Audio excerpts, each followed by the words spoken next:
Jadi digital society ini didesain untuk orang-orang yang kelak akan dipromosi jadi menteri, kira-kira begitu.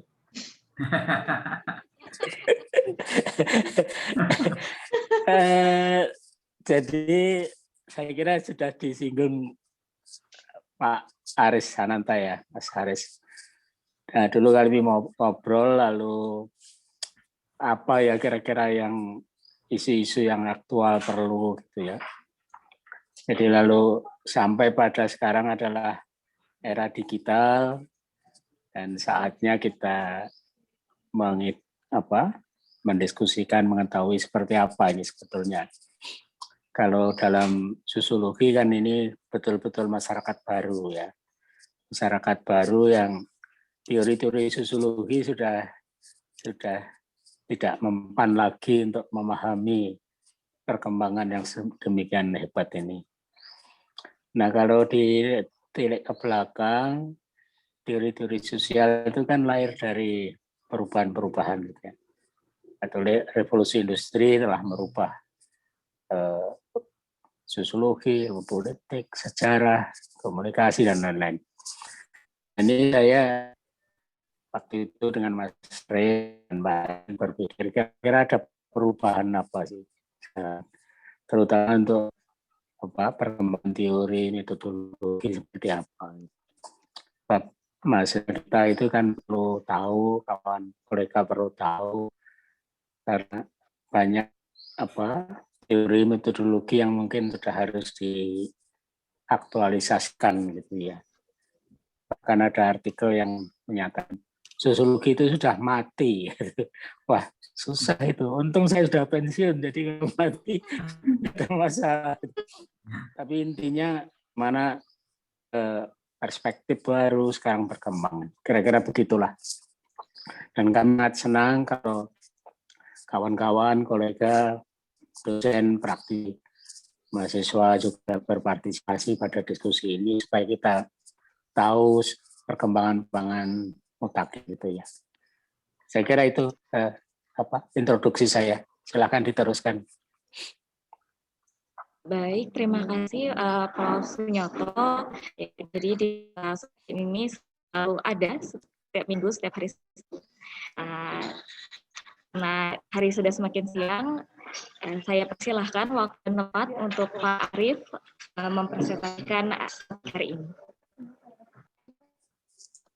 Baik, mau di-share screen ya?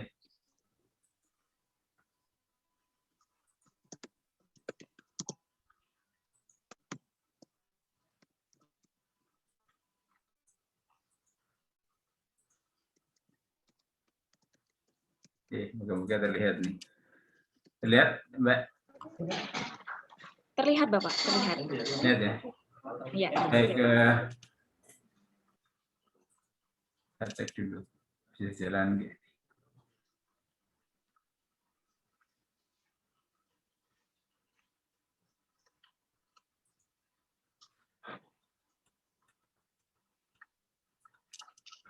Baik, Bismillahirrahmanirrahim. Assalamualaikum warahmatullahi wabarakatuh. Waalaikumsalam warahmatullahi wabarakatuh. Salam sejahtera untuk semua. Pertama, saya ucapkan terima kasih nih untuk Prof. Sunyoto yang mengendorse saya untuk bisa menyampaikan ini, dan tentunya Bu Hermin yang mengajak saya untuk ngobrol tentang ini. Sebenarnya tema ini saya pernah diskusikan juga dengan Prof. Aris Ananta sih. Saya nggak tahu Prof. Aris hari ini hadir nggak. Cuma saya juga sempat ngobrol juga. Kayaknya enak juga kalau kita sesekali mendiskusikan materi ini, yaitu tentang blockchain teknologi, karena ini bagian dari perubahan digital. Perubahan digital di dalam forum ini, dan kebetulan forum ini cukup banyak atau multidisiplin, cukup banyak orang sosial dan disiplin lain, termasuk juga dari industri terutama industri konstruksi. Biasanya ada Pak Haji nih, cuma hari ini Pak Haji juga tidak ada, tapi nggak apa-apa. Mungkin sedikit latar belakang, teman-teman Pak Ibu Hermin dan beberapa teman yang lain mungkin sering ketemu saya di UGM juga, di Bustral gitu ya. Cuma hari ini saya berbicara untuk dan atas nama UI, karena kebetulan saya diminta menjadi Direktur Growth Hub di UI, di mana Growth Hub UI itu di dalamnya ada 2 sebenarnya. Ini sebenarnya untuk pembinaan kewirausahaan. Ada 2.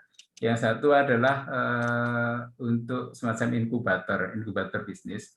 Kemudian yang kedua adalah tentang LSP, Lembaga Sertifikasi Profesi. Jadi untuk pendidikan lanjut dan juga untuk LSP. LSP adalah Lembaga Sertifikasi Profesi. Nah, riset saya ini, riset tentang blockchain e-portfolio sebenarnya sangat dekat dengan apa yang sedang kita kerjakan, yaitu tentang sertifikasi profesi, penerbitan portofolio, dan hal semacam itu, yang menunjukkan kompetensi dan kualifikasi seseorang itu harus bisa divalidasi. Kemudian karena saya juga punya background sedikit di bidang arsitektur dan konstruksi dan infrastruktur, maka kemudian saya bawa materinya lah tentang bagaimana ketika e-portfolio itu kita masuk dalam penerapannya untuk sektor konstruksi. Jadi arsitektur, engineering, construction, dan operation and maintenance dari industri ini. Jadi itu sedikit latar belakang untuk kenapa kok judulnya semacam ini. Tentunya selain karena saya background-nya itu, tapi juga karena kebutuhan publik tentang pentingnya menata kembali portofolio di bidang ICOMS ini. Baik, ada 3 hal yang sebenarnya saya akan sampaikan. Satu adalah tentang subjeknya sendiri, kemudian yang kedua karena ini forum yang cukup banyak, cukup intens diskusinya adalah aspek-aspek sosial, maka saya mencoba mendiskusikan, menjelaskan blockchain ini dalam konteks society. Dan kebetulan yang saya akan pakai adalah menggunakan Islamic Science. Seperti apa nanti kita diskusikan. Kemudian yang terakhir adalah bagaimana pendekatan yang dilakukan untuk melakukan riset ini. Riset ini sebenarnya belum 100% selesai, karena ini adalah bagian dari kerjasama kita dengan institusi di Belanda, masih ibaratnya berjalan gitu. Tapi akan sangat menarik kalau kita bisa diskusikan di sini, selain juga sebagai input untuk riset tersebut.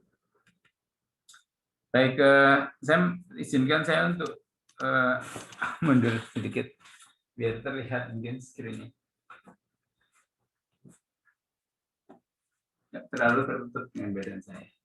Jadi satu yang menarik sebagai background dari diskusi ini terkait dengan situasi yang terjadi yang kita hadapi tentang pada saat orang melamar pekerjaan kemudian pelamar menyerahkan kurikulum vitae atau menyerahkan portofolio pengalaman kerja, kemudian pengalaman kerja itu akan dilihat oleh klien atau calon pemberi kerja. Kemudian ketika confirm, kemudian orang itu akan bekerja. Nah, saya yang menarik sebenarnya seperti yang kita lihat di sini di MIT yang sebenarnya dari sisi teknologi, bagaimana kehati-hatian mereka untuk menerima pegawai itu pernah kecolongan. Jadi salah satu dekan MIT itu ternyata puluhan tahun bekerja di sana sampai akhirnya kemudian mengundurkan diri. Jadi di MIT dia mengundurkan diri dan mengaku bahwa sebenarnya CV-nya palsu, ijazahnya palsu. Dan itu dimasukkan pada saat dia pertama kali mendaftar kerja di MIT sampai akhirnya dia menjadi dean, menjadi dekan. Dan itu tidak ketahuan kalau dia tidak ngaku. Jadi saya ada persoalan bahwa ada kemungkinan orang akan memalsukan ijazah. Dan kalau kita bicara pemalsuan ijazah, itu sebenarnya banyak situs-situs yang menjual, seperti dilihat di beberapa gambar ini. Ini situs-situs yang menjual jasa untuk membuat ijazah asli tapi palsu. Sebenarnya situs ini mempunyai disclaimer bahwa saya hanya menerbitkan untuk sebuah tujuan menggantikan ijazah yang mungkin hilang karena kebakaran atau banjir dan seterusnya. Bukan memproduksi sesuatu yang palsu. Tapi akan sangat sulit sebenarnya karena hasilnya juga akan sangat persis. Dan dia tidak punya alat untuk melakukan cek apakah yang minta dibuatkan ijazah tersebut adalah memang benar-benar hilang ijazahnya, bukan membuat ijazah palsu. Nah, situasi itu sebenarnya menjadi latar belakang diskusi kita. Jadi yang sering menjadi persoalan adalah di berbagai macam industri atau ya dalam kehidupan sehari-hari, misalnya pembantu rumah tangga itu, kalau Bu Hermi cari pembantu, gimana caranya memastikan dia itu punya track record yang bagus. Jadi di sini kita punya problem dengan ini. Sulitnya kita sebenarnya menelusuri apakah skill sertifikatnya asli atau tidak. Dan umumnya secara tradisional itu orang seperti melakukan self claim, ya. Dia mengaku pernah melakukan ini, pernah melakukan itu, dan seterusnya. Dia buat dengan layout yang bagus, teks yang bagus. Kemudian mungkin kita dari sisi klien atau calon pemberi kerja itu hanya mengandalkan yang disebut sebagai referral system. Mungkin silakan hubungi mantan bos saya untuk tahu tentang bagaimana kinerja saya. Dan itu bukan sesuatu yang mudah, seperti kalau kita sekedar mencari asisten rumah tangga atau mencari pekerja baru, itu tidak mudah juga. Ya, kita harus melakukan penelusuran, dan bisa jadi yang diminta kita nelpon untuk melakukan konfirmasi itu juga palsu juga. Kemungkinan itu memang selalu ada, adanya fake resume, kemudian ada fraud, dan segala macam. Nah, kemudian muncul ini beberapa solusi online system, ya. Online system misalnya kayak LinkedIn, ada Google Scholar, dan segala macam. Itu sekarang menjadi semacam alternatif untuk resume publication atau portfolio platform. Sehingga memungkinkan antara aplikan dan orang-orang HRD itu bisa melakukan punya common reference bahwa ini punya saya dan dia bisa melihat. Cuma sekarang ada isu di sini. Isunya apa? Karena semua platform itu, LinkedIn, Google Scholar, itu sifatnya centralized database. Jadi kebenarannya satu, disimpan dalam sebuah database yang tersentral. Kemudian orang akan membaca dalam database tersebut. Dan beberapa sistem itu bahkan tidak ada validasi. Tidak ada validasi dari klien. Misalnya kita menuliskan di dalam LinkedIn, kita pernah melakukan pekerjaan ini, itu, dan segala macam. Kadang kliennya nggak disebut, atau kliennya disebut, tapi tidak bisa melakukan konfirmasi bahwa ini palsu atau benar. Nah, ini jadi persoalan, karena kalau misalnya ada seseorang yang melakukan pemalsuan atau merubah, memang dia akan merubah di satu titik centralized database, kemudian yang lain akan mendapatkan update-nya. Di satu sisi mungkin itu memudahkan menyebarkan update untuk riwayat hidup dia. Tapi di sisi lain kalau ada seseorang yang dengan sengaja atau orang lain yang melakukan perubahan untuk tujuan-tujuan tertentu, maka tambahan yang sifatnya palsu itu akan juga tersebar ke seluruh orang, setiap orang yang mendapatkan akses tersebut. Nah, intinya ini sering disebut sebagai single point of failure. Satu salah, semua salah. Jadi centralized database ini punya kelemahan bahwa dia kalau ada satu yang sengaja membuat itu salah, ataupun tidak disengaja, sengaja atau tidak disengaja, atau bahkan yang paling parah yang disengaja untuk membuat kepalsuan, maka kepalsuan itu akan menyebar kepada seluruh pembacanya. Ini yang disebut sebagai single point of failure. Nah, untungnya ini ada blockchain solution. Blockchain yang dianggap bahwa ini sesuatu yang cukup menjanjikan, karena dia punya sifat ini, sifat immutability. Jadi sifatnya immutable. Data tidak bisa dirubah, sama sekali tidak bisa dirubah. Dan ini bisa menjadi jawaban untuk single point of failure. Jadi dibandingkan dengan sesuatu yang sifatnya atau solusi yang tradisional atau centralized database. Nah, bagaimana itu bisa dijelaskan? Nanti saya akan masuk di bahasan di belakang. Harapannya memang dengan teknologi blockchain ini orang yang mendapatkan informasi tentang e-portofolio seseorang, maka dia hanya punya satu data yang kepastiannya tinggi. Ini pasti benar karena tidak ada yang bisa dirubah, tidak ada lagi yang bisa dipalsukan. Nah, ini satu peluang, cuma di sisi lain juga ada challenge juga untuk melakukan adopsi ini. Yang pertama adalah user desirability. Tidak semua pengguna kita sendiri itu mungkin menginginkan bahwa apa yang sudah tertulis itu tidak bisa dirubah. Karena kadang-kadang kalau mendapatkan pekerjaan untuk pekerjaan tertentu, dia melakukan tweaking, bukan tweaking sebenarnya, merubah narasi pengalamannya agar sesuai dengan project atau agar sesuai atau sebenarnya bukan agar sesuai, tapi dia menarasikan mana yang paling penting menunjukkan pengalaman yang pernah dilakukan. Dia tidak melakukan pemalsuan, hanya merubah narasinya, merubah narasi agar sesuai dengan pekerjaan yang akan datang. Dan yang dituliskan itu bukan merubah, tapi mungkin menambahkan sesuatu yang sebelumnya di CV sebelumnya tidak dibuat karena tidak relevan dengan pekerjaannya. Tapi semua yang dituliskan pun asli. Nah, cuma ini dengan teknologi blockchain ini ada kemungkinan proses-proses itu menjadi pertanyaan. Apakah bisa ini setelah saya isikan database-nya dan tadi kan janjinya tidak bisa dirubah itu. Kemudian yang kedua adalah ada challenge yang lain adalah tentang business viability. Jadi apakah ini layak secara bisnis kalau kita mengembangkan teknologi ini untuk pekerjaan-pekerjaan yang terkait dengan menerbitkan e-portfolio. Dan itu nanti akan terkait dengan technical feasibility. Apakah benar? Jangan-jangan kita menerapkan satu teknologi yang tidak relevan dengan bisnisnya.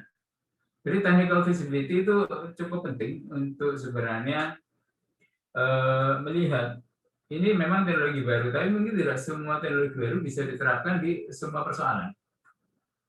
Tapi yang sebenarnya paling challenging adalah ini governing body.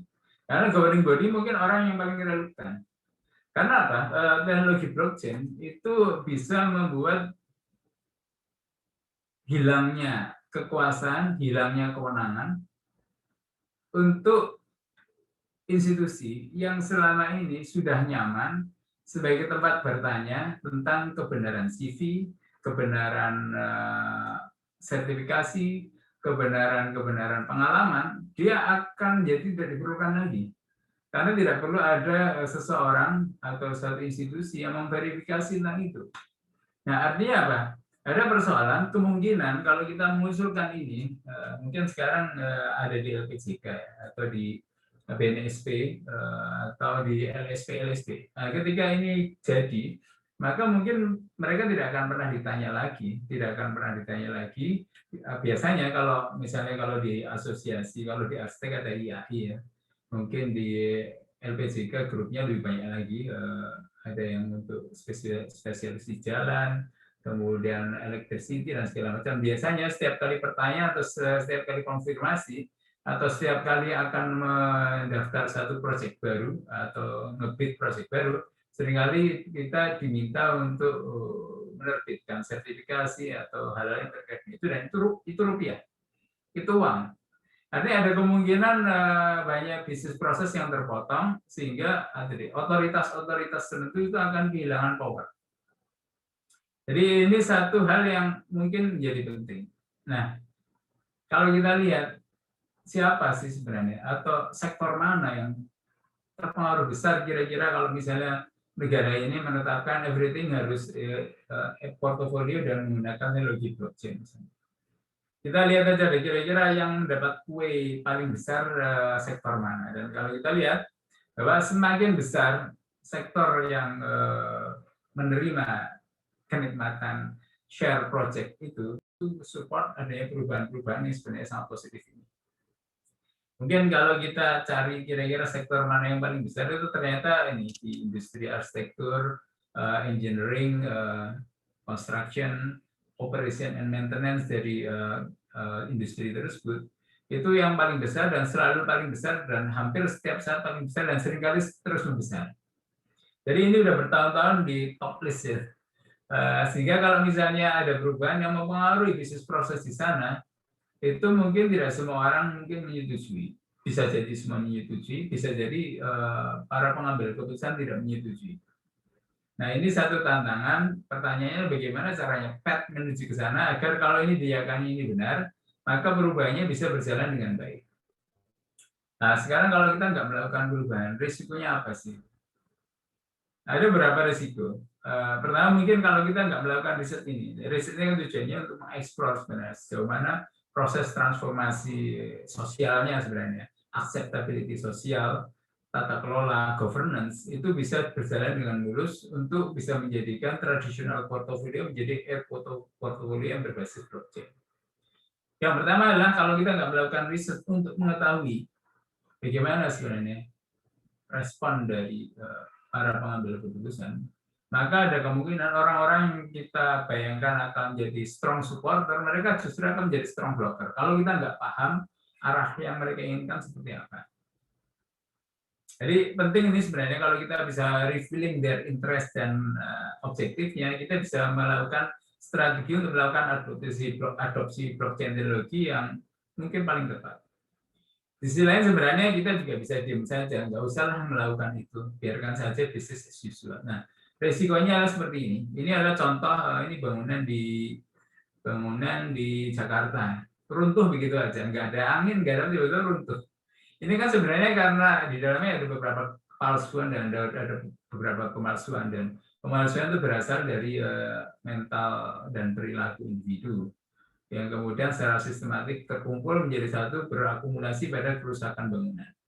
Atau mungkin ini yang ketutupan, kerusakan jalan dan segala macam. Konstruksinya akan lebih cepat rusak, biayanya lebih besar dan seterusnya. Kalau kita misalnya memilih ya sudah menggunakan cara-cara lama. Nah, di sini secara spesifik kemudian memang riset yang sedang kami lakukan itu sekali lagi mungkin bukan sangat heavy ke teknologi blockchain, tapi lebih kepada bagaimana sebenarnya teknologi blockchain itu bisa diterima. Apakah mereka akan merespon dengan senang, ataukah mereka mungkin sedih, marah, kecewa, atau mereka sangat senang. Nah, ini sebenarnya akan kita eksplor untuk pelaku-pelaku di industri arsitektur, engineering, construction, kecenderungannya kemana.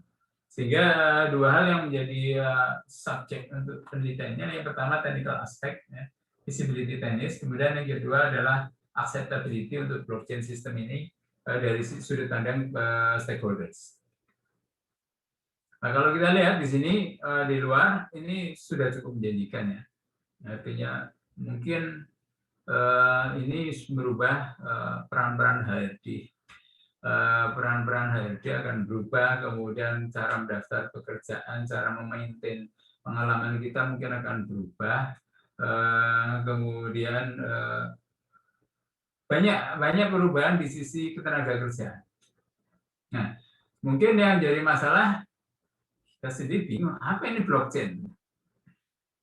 Pengambil keputusan bingung, yang akan menggunakan bingung, masyarakat sendiri bingung, sehingga kemudian responnya bisa sangat negatif, ya, pokoknya nggak usah aja.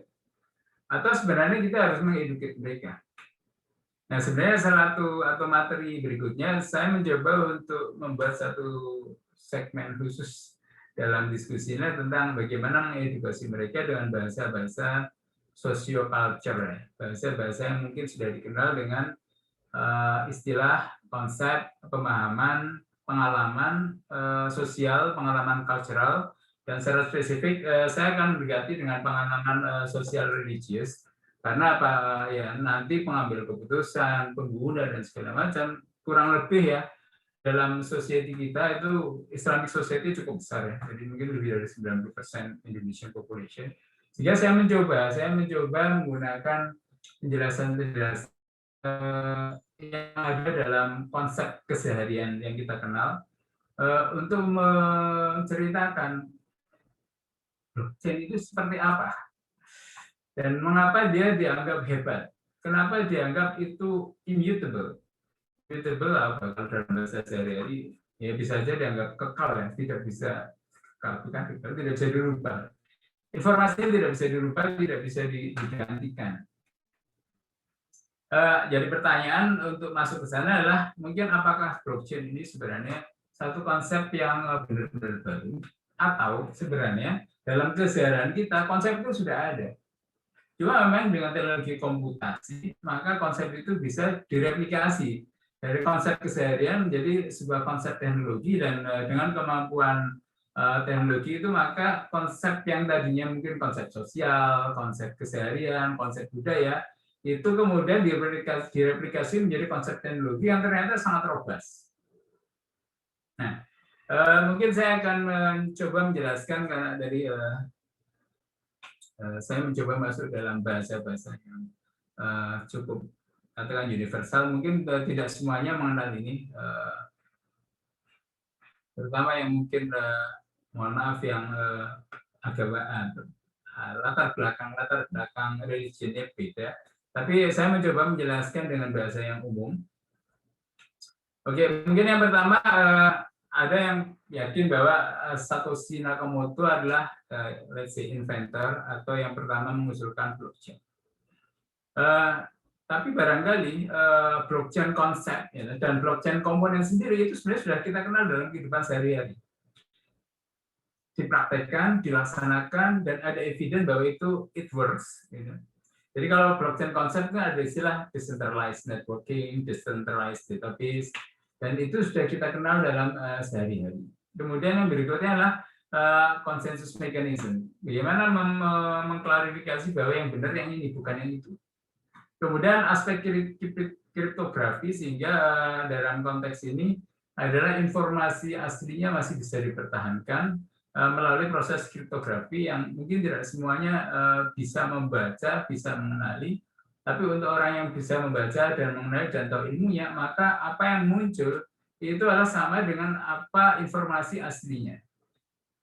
Kemudian nanti kita menjelaskan juga tentang blockchain komponen ya, ada istilah hash code, ledger, Merkle tree, nonce and timestamp, kemudian konsensus algorithm. Dan saya akan tunjukkan bahwa ternyata ini bukan satu yang baru dalam Islamic Science. Ini agak jauh-jauh sebenarnya dari sumber keilmuan kita di dalam beragama Islam atau keilmuan agama di agama Islam, bahwa sumbernya ada Al-Quran dan hadis. Dan bagaimana itu bisa dijelaskan, saya mencoba menarasikan dengan cara-cara berikut. Yang pertama adalah mukjizat. Al-Quran diyakini salah satu mukjizat di mana tidak akan berubah sampai akhir zaman. Ini ada pertanyaan Mas Faiz ya. Ya nanti kita ngobrol itu Mas Faiz. Makasih Mas Faiz, ini ada pertanyaan. Jadi kita start dari Al-Quran. Kenapa Al-Quran diyakini sebagai mukjizat? Di mana salah satunya diyakini bahwa tidak akan pernah berubah sampai akhir zaman, tidak akan berubah. Bagaimana itu bisa terjadi? Banyak orang yang memilih, ya udah saya yakin dan saya percaya itu terjadi, saya nggak perlu menanyakan bagaimana itu bisa terjadi. Tapi mungkin beberapa scholar, yaitu beberapa orang itu mungkin cari tahu bagaimana mekanismenya kok bisa Al-Quran itu terjaga sampai hari ini. Jadi ada hafiznya, ada penjaganya. Bagaimana konsep penjaga ini bisa terjadi? Dan ini immutability itu sama persis dengan tadi konsep blockchain sebenarnya. Maksudnya sama persis dengan blockchain menyebut juga immutability, tidak bisa berubah.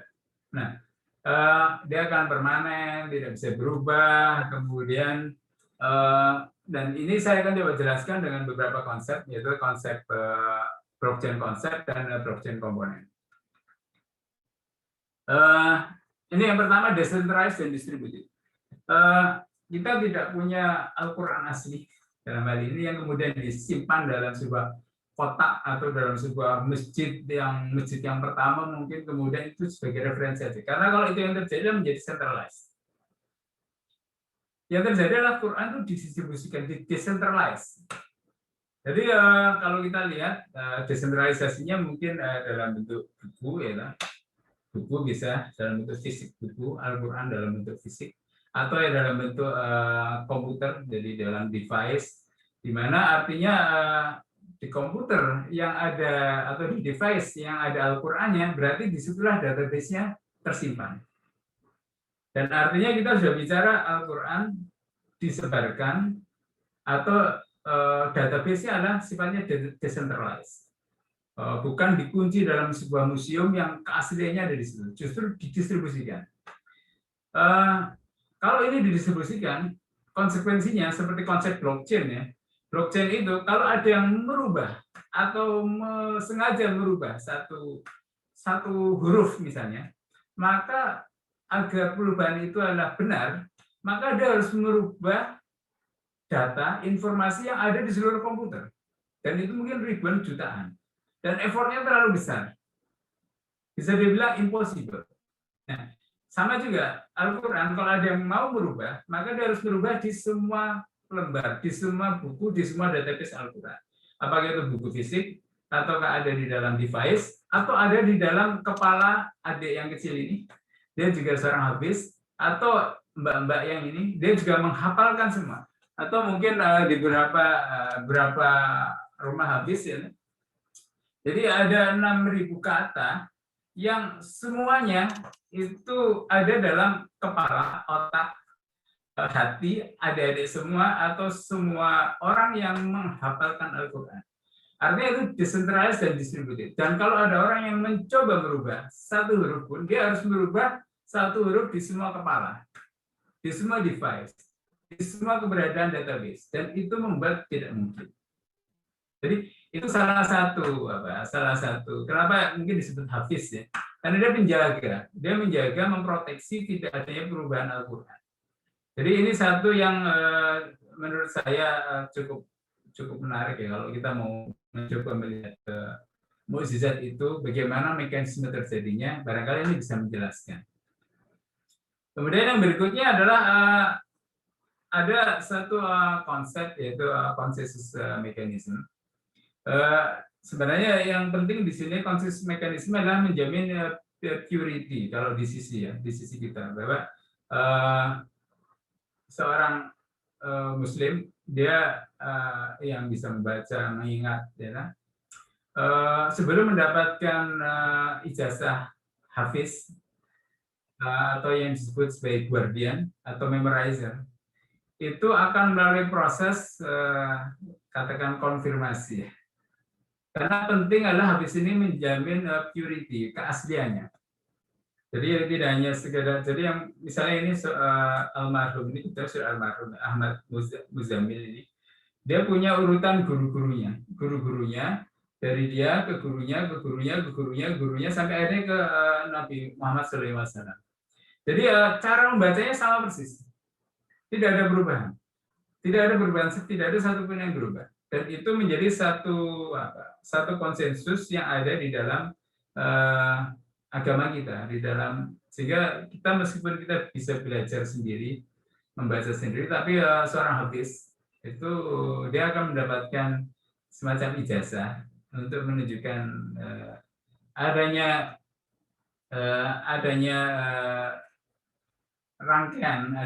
rangkaian pembelajaran tentang bagaimana materinya, bagaimana cara membacanya, dan seterusnya. Kemudian ada lagi yang disebut sebagai kriptografi. Di kriptografi, yang kita bicarakan adalah kalau di dalam komputer, maka ada yang disebut sebagai kriptografi yang memastikan bahwa sebuah teks itu kemudian dilakukan encryption, kemudian dia lakukan description, di mana apa yang aslinya sebelum di-encrypt itu keluarnya sama persis. Dan di komputer itu mungkin bisa teks, mungkin bisa suara, mungkin bisa video, dan seterusnya. Apa yang sudah di-encrypt, pada saat di-encrypt orang tidak bisa tahu isinya apa. Tapi setelah di-decrypt kembali, maka orang akan tahu isinya apa. Nah, dalam hal ini di Al-Quran adalah sifatnya adalah suara. Jadi suara yang didengarkan kemudian dituliskan. Pada saat proses menuliskan dalam bahasa Arab itu sebenarnya semacam proses encryption. Tidak semua orang bisa membaca. Dan pada saat proses description, satu yang kemudian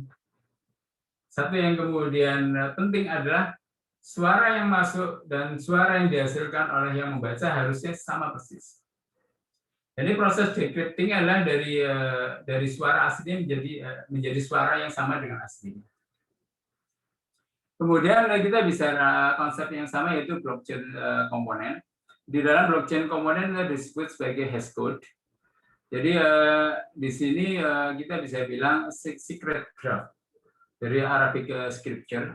Jadi kalau misalnya yang mungkin yang agak membedakan lah kalau di hash function atau hash dari teknologi blockchain, yang menarik adalah yang di atas ini bahwa apapun isinya akan dibuat encryption-nya di mana jumlah karakternya selalu sama, tapi ketika di decrypt akan kembali dan mungkin ada yang lebih panjang, ada yang lebih panjang. Nah, sebenarnya yang agak sedikit berbeda adalah hashcode yang kita pakai di dalam Al-Quran adalah huruf Arab ini, yang ini kemudian bisa merekam, kalau istilahnya ada istilahnya sastrawan itulah tulisan Arab atau Al-Quran adalah menggambar suara. Jadi suara itu digambar. Jadi A itu alif misalnya A itu adalah digambar. Itu adalah menggambar tulisan, menggambar, melukis suara. Kemudian keluarnya lah kembali kepada suara. Kemudian yang berikutnya adalah ledger. Jadi ledger adalah blockchain. Tadi ada pertanyaan dari Mas Faiz. Apakah ini sama dengan sanad? Ya sama sebenarnya. Jadi dari kalau ini contohnya adalah hadis ya, itu juga ada dari hadis originator, kemudian diturunkan, kemudian ada oral transmitter ke satu orang, ke orang berikutnya dan seterusnya. Dan ini sebenarnya sama konsepnya dengan blockchain sampai ke final transmitter. Jadi kalau kita harus menjelaskan bagaimana sih teknologi blockchain, hampir sama dengan istilah sanad atau dalam hal ini kita bicara di dalam Islamic Science, itu sebenarnya konsepnya sudah ada, sudah cukup lama dan orang sangat mengenal konsep-konsep ini. Kemudian ada komponen lagi adalah Merkle tree, di mana Merkle tree itu adalah kalau di sebelah kanan itu konsep yang ada di dalam blockchain, bahwa beberapa bagian tertentu atau katakannya dari huruf A sampai H itu sebagian diturunkan kemana dan akhirnya akan kita punya informasi untuk masing-masing blok itu ibaratnya cerita sanadnya seperti apa. Begitu juga di dalam hadis juga begitu. Jadi dari Rasulullah kemudian ke Abu Hurairah ada yang sebagian diturunkan lagi ke penerus-penerus yang lain. Jadi itu ada kesamaan. Kemudian ada nonce dan timestamp. Kalau nonce itu biasanya kalau di blockchain itu adalah sesuatu yang mengawali.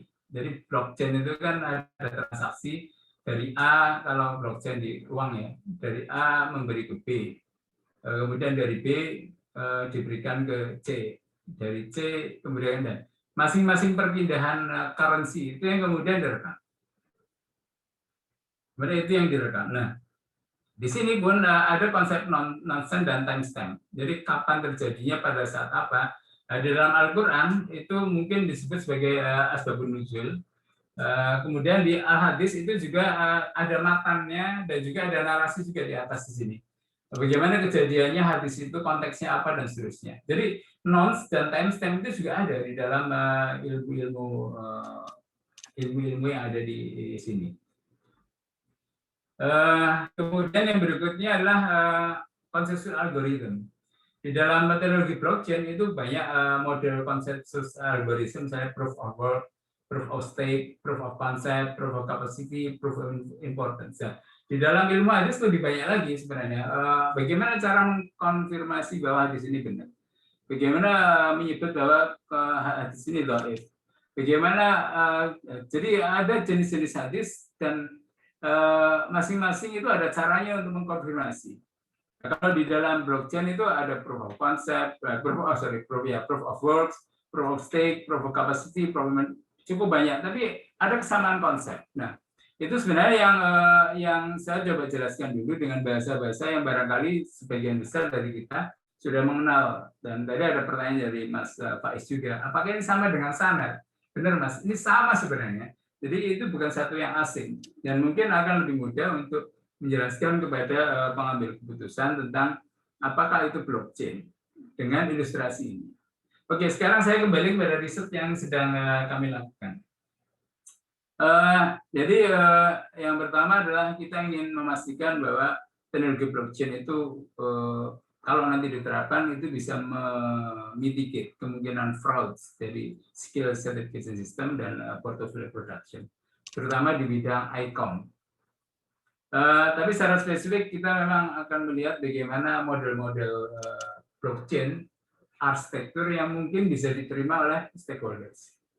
Sehingga kita yang pertama akan bicara tentang technical aspect dari blockchain solution, jadi terutama technical visibility-nya. Kemudian yang kedua adalah kita menilai arsitektur apa yang paling bisa diterima oleh stakeholder di dalam industri ini. Nah ini result yang pertama untuk technical visibility. Jadi ini ada semacam tools yang sudah dibuat oleh Catalina and Gans tentang bagaimana melakukan assessment. Jadi misalnya begini, kita punya ide, blockchain kan teknologi baru nih, pasti bisa menyelesaikan semua persoalan, belum tentu juga, mungkin tidak relevan itu. Nah dalam hal ini ada semacam flowchart yang disederhanakan tentang apakah problem itu bisa nggak bisa diselesaikan dengan blockchain. Jangan sampai misalnya karena kita sangat euforia dengan blockchain, kemudian kita selalu mengusulkan persoalan pun pokoknya blockchain, pokoknya blockchain, dan itu masih akan membuat membuat salah arah. Atau misalnya ada yang kebetulan kita punya kekuasaan direktur atau tadi Prof. Senjata bilang menteri atau calon menteri, wah blockchain kan baru pakai blockchain, belum tentu. Kita lihat ada semacam step by step untuk melakukan pengujian apakah problem itu cukup relevan diselesaikan dengan blockchain teknologi. Yang pertama adalah di panah yang paling kiri, apakah kita membutuhkan database. Kalau problem itu ternyata tidak membutuhkan database, maka larinya ke no, don't need blockchain solution. Jadi pertanyaan, apa kita butuh database? Kalau ya, berarti kita bisa. Kemudian yang kedua adalah, do many people need to write to the database? Kalau yang menulis dalam database cuma satu orang, maka kita mungkin tidak butuh. Jadi jawabannya no. Kalau jawabannya no, we don't need blockchain solution. Jadi salah satu syaratnya adalah banyak orang yang menuliskan di dalam database itu. Kemudian kalau ya, tanya lagi.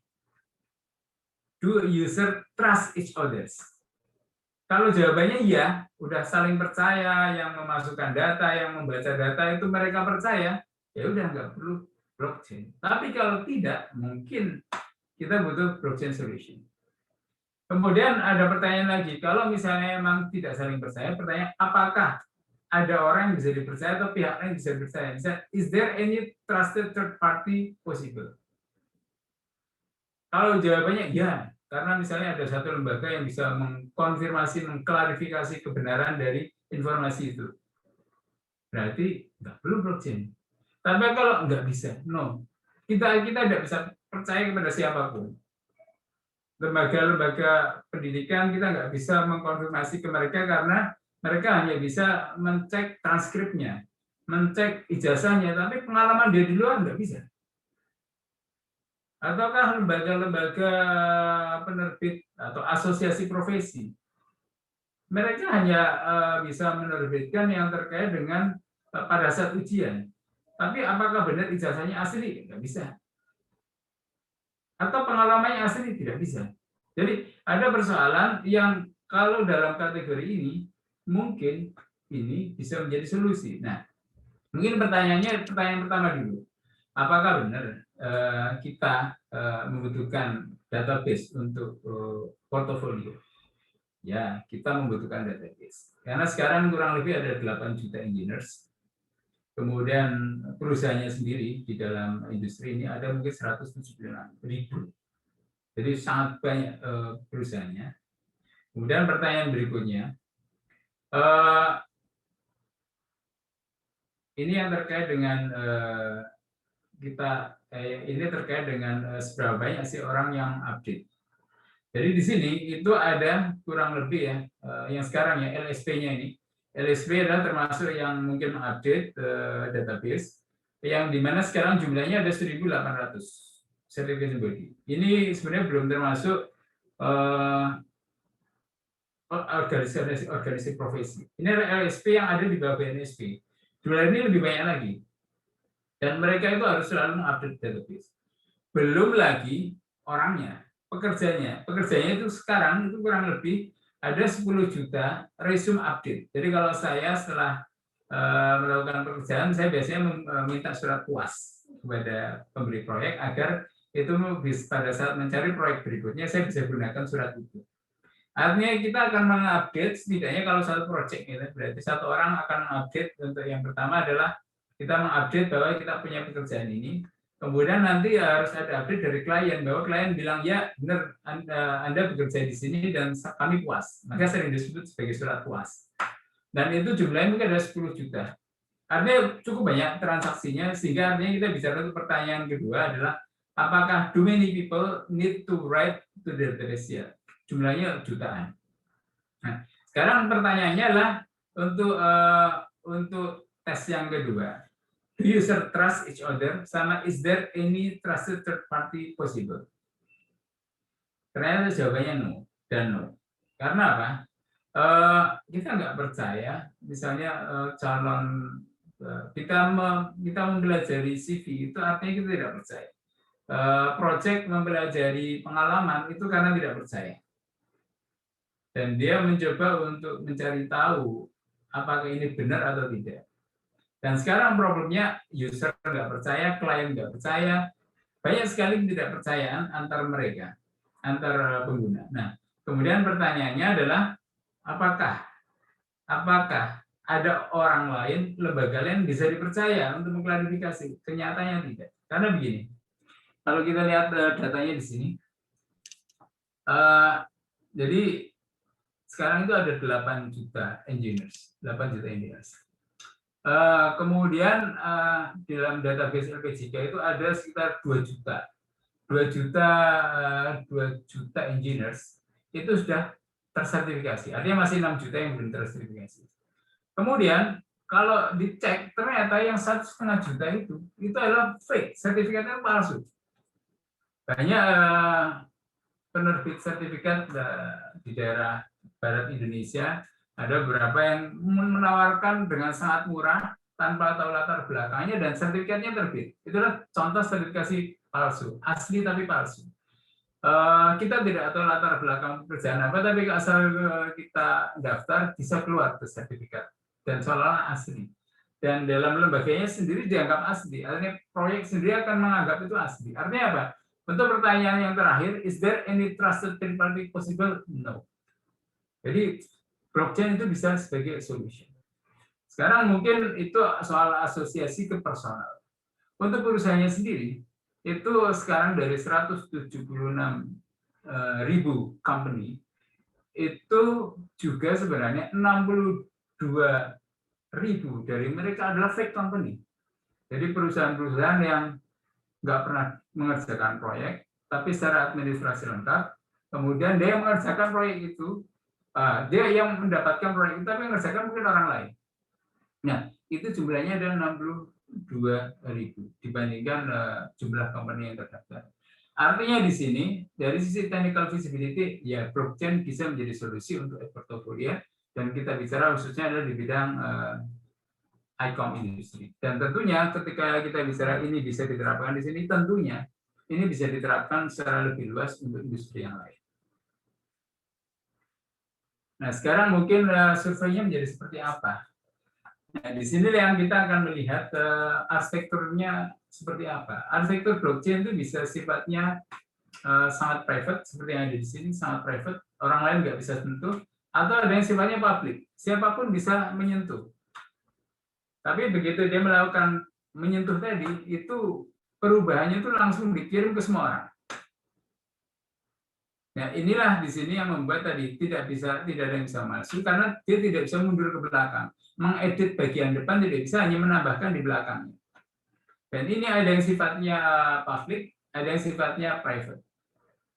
Nah, kemudian desentralisasinya juga ada beberapa levelnya. Ada yang decentralized full, distributed full, atau ada yang semi di tengah-tengahnya. Kemudian permission, ada yang pakai permisi, ada yang tidak pakai permisi. Ini yang terkait dengan public dan private. Kemudian yang immutability, ini sebenarnya juga tawaran juga. Apakah immutability-nya total? Total artinya tidak ada satupun yang bisa dirubah. Atau barangkali stakeholder atau user memilih sifatnya parsial.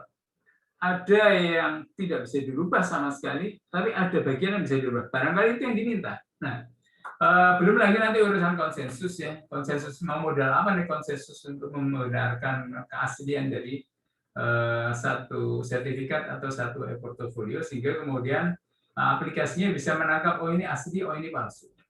Nah, kemudian sertifikasi surveinya itu akan ditanyakan kepada beberapa kelompok ya, tentunya National Accrediting Body. Bagaimana respon mereka? Karena mereka mungkin akan kehilangan power. Kemudian academic certification unit, mungkin di kampus ada LSP tipe 1. LSP itu macam-macam, ada tipe 1, tipe 2, tipe 3, atau pihak 1, pihak 2, pihak 3. Kalau pihak 1 itu ada di universitas, kalau pihak 2 itu bisa di perusahaan. Kemudian yang ketiga di asosiasi. Nah, yang di asosiasi kalau saya lihat, saya dengar saya ikuti diskusi di beberapa asosiasi urusan sertifikasi, mereka diskusinya nggak pernah adem, itu selalu ada semacam perangan, karena itu perebutan kekuasaan, perebutan hak untuk menerbitkan, mengklarifikasi soal keahlian apa yang dimiliki.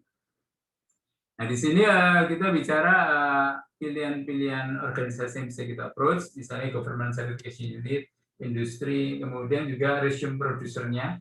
Jadi mungkin kliennya sendiri, mereka pilihnya seperti apa, yang decentralized, permissioned, atau yang partial aja, atau yang seperti apa. Kemudian resume customer. Jadi siapa yang menggunakan, siapa yang menggunakan informasi. Nah, tahap ini kita belum selesai.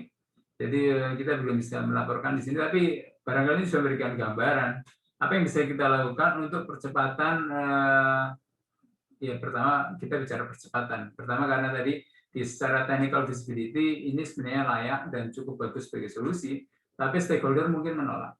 Dan survei ini sebenarnya tujuannya untuk tahu di bagian mana mereka menolak, atau arsitektur apa yang sebenarnya mereka bisa terima, atau arsitektur mereka yang pasti akan ditolak. Sehingga effort kita adalah pastinya sebagai sebuah proses transformasi, itu adalah kita memilih arsitektur yang paling diterima oleh semua pihak. Jadi itu mungkin bagian terakhir, yang jelas ini potensi ya, blockchain teknologi potensi untuk menjadikan ini sebagai validity check atau menghindari fraud untuk penerbitan e-portfolio. Kemudian dari proses adopsinya itu mungkin penting untuk kita melakukan edukasi dengan bahasa-bahasa yang cukup familiar. Kalau saya memilih Islamic Science, tapi mungkin Bapak Ibu di ilmu sosial mungkin punya juga analogi yang sama, cuma ya itu bukan bidang saya, atau setidaknya saya belum pernah punya satu cara berkomunikasi menjelaskan blockchain teknologi dengan analogi yang sama seperti yang tadi saya lakukan. Kemudian yang ketiga lah, ini masih ada riset lanjutannya untuk bisa tahu sebenarnya bagaimana respon stakeholder yang kemungkinan akan terpengaruh pada penerapan teknologi ini. Apakah mereka menolak sebagian, atau menolak sepenuhnya, atau mereka menerima dengan cepat. Dan strategi kita untuk menjadi influencer perubahan adalah menunjukkan arsitektur mana yang paling diterima, sehingga effortnya paling rendah dan dampaknya paling besar. Itu saja mungkin Bapak Ibu semua. Saya kembalikan ke, maaf moderatornya siapa tadi? Saya kembalikan ke pembawa acara deh sementara. Okay. Terima kasih. Assalamualaikum warahmatullahi wabarakatuh. Terima kasih atas perhatian dan kesabarannya untuk mendengarkan cerita saya. Assalamualaikum warahmatullahi wabarakatuh. Waalaikumsalam warahmatullahi wabarakatuh. Pak Arief, terima kasih banyak. Dengan Tea ini Pak. Jadi terima kasih Bapak, ini sangat komprehensif dan disampaikan dengan bahasa yang sangat mudah ya, maksudnya untuk diterima orang awam. Sebelum lanjut ke Q&A, atau mungkin ada yang mau memberikan komentar dari partisipan atau langsung pertanyaan juga bisa, silakan raise hand atau langsung menghidupkan kamera. Mas Falik, oke. Iya. Ya. Oke. Baik, Mas Falik, boleh bisa langsung menyampaikan pertanyaannya. Oke, suara saya jelas, Mbak ya? Jelas, Pak, jelas. Oke, terima kasih sekali Pak Arif. Ini informasi baru buat saya. Setelah mendengarkan Pak Arif presentasi atau memaparkan topik blockchain tadi, saya langsung relate terhadap fakta kebijakan ketenagakerjaan kita dengan UU Cipta Kerja. Ya, UU Cipta Kerja itu kan inti semangatnya adalah flexible labor market, ya, easy hiring and easy firing, ya. Lalu mengandaikan para pekerja kita nanti itu bisa working continuously but not working permanently. Ya, jadi orang itu diandaikan bisa gonta-ganti pekerjaan, gonta-ganti employer, karena pasar tenaga kerja atau istilahnya dunia industri atau dunia pekerjaan ke depan tidak mungkin lagi meng-hire seseorang untuk menjadi karyawan tetap untuk selama-lamanya. Karena industri dan dunia bisnis itu very fragile, very dynamic, dan lain sebagainya. Nah, untuk itu pemerintah kita kan punya PR yang sangat berat. Yang pertama adalah keberfungsian lembaga pengembang skill atau keahlian. Ya, orang kalau pindah-pindah pekerjaan, apply lagi itu kan membutuhkan selalu meningkatkan daya tawar, Lah, itu gray area yang jadi PR pemerintah kita. Terus yang kedua tentang ini keberfungsian pemerintah kita, ya bisa Dinas Tenaga Kerja atau Kementerian Tenaga Kerja untuk menjadi job matching, ya, jadi mematchingkan antara potensial employers dengan job seekers. Ya, ini kalau di negara maju biasanya sudah ada sistem yang relatif berjalan, tapi di Indonesia sebenarnya bisa kita sebut ya paling pameran job fair aja lah. Nah, lebih dari itu kita sudah nggak tahu apa yang bisa kita lakukan. Nah, saya melihat yang dipresentasikan Pak Arif tadi itu sepertinya bisa menjawab kebutuhan tentang job matching. Ya. Nah, cuman pertanyaan saya itu gini Pak Arif. Ini sebagai sebuah platform diserahkan otoritas pengelolaannya kepada pemerintah atau kepada masing-masing organisasi profesi. Ya, lalu di mana ruang